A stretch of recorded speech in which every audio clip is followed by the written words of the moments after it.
Greetings mga migs! Welcome back sa Buhay na Salita TV. So ngayon, heto na naman tayo sa ating episode na Tanong Mo, Sagot Ko.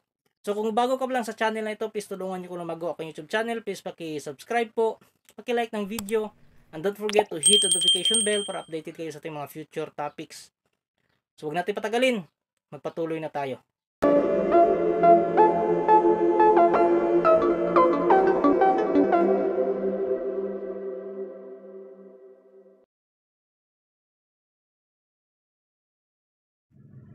Ang unang tanong ay mula kay Marie Rose.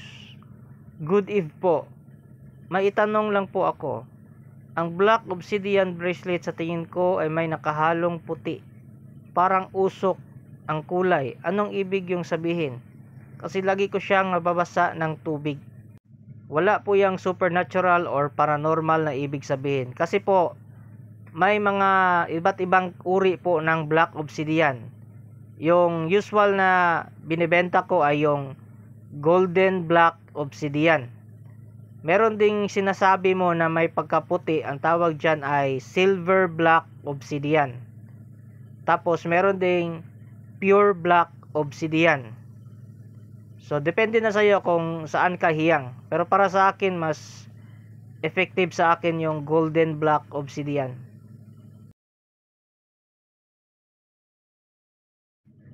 Ang pangalawang tanong ay mula kay Ravis Taripalmon. Safe ba ang general round devotion, sir? Safe naman kung yung biblical yung gamitin mo. Lalong-lalo na yung Psalm 91 or Psalm 25. Ang hindi safe na general round devotion ay yung hinahaluan ng mga sekretong pangalan. Mga pangalan ng mga elementals, mga Diyos-Diyosa ng mga okultista. Yon ang hindi safe. Kasi yung mga pangalan na yon ay pwedeng akuhin o may mapapanggap na mga demonyo o mga elementals para linlangin ka lang. Pero yung mga biblical, nasusunog yung mga manlilinlang na mga espiritu doon. So mas okay yon na gamitin mo. Yun yung safe.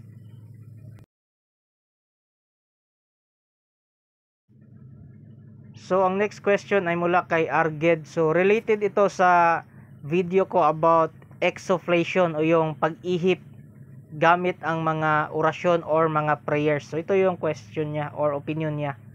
Sa makatuwid po, pwede ang individual na gumamit ng sipi o biblical verse na gawing puder. Huwag na gumamit ng mga salita o orasyon mula sa libreta, sa lihim ng karunungan. Yes, pwedeng pwede. Kaya nga mayroong general round puder na Psalm 91. Or pwede kumuha ka ng mga verses sa mga gospel at yun ang gawin mong puder. Tapos sa huli is ilagay mo yung pangalan ni Jesus Christ bilang patungkol na syempre siya yung mag-a-approve ng puder. So yan yung ginagawa ng mga okultista. Unfortunately, yung mga okultista ay kumukuha lang sila ng mga verses doon sa mga lumang aklat tulad ng isa sa mga example dyan ay ang Karunungan ng Diyos ni Melencio Sabino. So doon sila kumukuha. Tapos nagkaroon na ng mga iba't ibang versions tulad ng Encanto de Dios at iba't iba pang mga klaseng aklat tulad ng Sator Coronados ni Sibal. So mostly yung mga basag doon ay nagmula sa aklat na Karunungan ng Diyos. Ang irony lang dyan, hinahaluan nila ng mga sekretong pangalan. Mga pangalan ng mga Diyos-Diyosa ng okultista bilang yun yung parang deity na pinapatungkulan nila sa kanilang ginagawang poder. At majority pa sa gumagamit ng mga occult poder ay hindi nila naiintindihan yung mga sinasabi nila. At hindi nga nila alam yung ibang tinatawag nila ay mga sikretong pangalan na yon na pwedeng akuhin ng isang elementals o demonyo para linlangin yung tao. So instead na kay Jesus Christ, so doon na pinapatungkol sa mga sikretong pangalan. Boss, tanong lang, pwede po bang gawing puder sa katawan o sarili ang puder ng medalya ni San Benito? Salamat sa sagot, boss. Ang masasagot ko dyan ay hindi pwede. Alam mo ba kung bakit? Intindihin mo ang punto ng dasal. Ang punto ng dasal ay para sa medalyon. So yan yung dapat nyong isipin kung para saan patungkol yung dasal. Kasi pwede yang gamitin ng mga demons o mga fallen angels na panlaban. Kasi pag hindi mo alam saan pinapatungkol yung dasal, ibig sabihin wala kang authority sa dasal na yon, kaya hindi ka sasantuhin ng mga fallen angels. At kahit pa pinapatungkol mo yung dasal sa San Benito, kung hinahaluan mo ng pangalan din ng mga fallen angels, mga sikretong pangalan, so hindi ka pa rin sasantuhin ng mga fallen angel na yan, kasi kapwa nila yon yung tinatawag mong pangalan.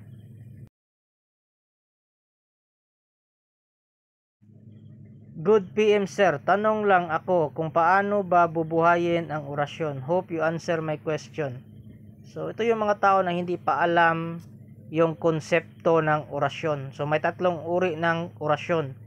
Mayroong sentence o verses, merong patungkol o invocation, yung pagtatawag ng pangalan, at meron ding mga orasyon o mga salita na high vibration na mga salita o mga high frequency na words. So dapat alamin mo kung alin doon ang orasyon na ginagamit mo, kasi ang orasyon po ay talagang buhay na. Ang tanong kung paano mo ba ito mapapagana, for example is yung invocation. So yung orasyon mo ay may halong pangalan ng deity. So pag inusal mo yon, so sa tingin mo parang hindi yata buhay ang orasyon kasi hindi gumagana.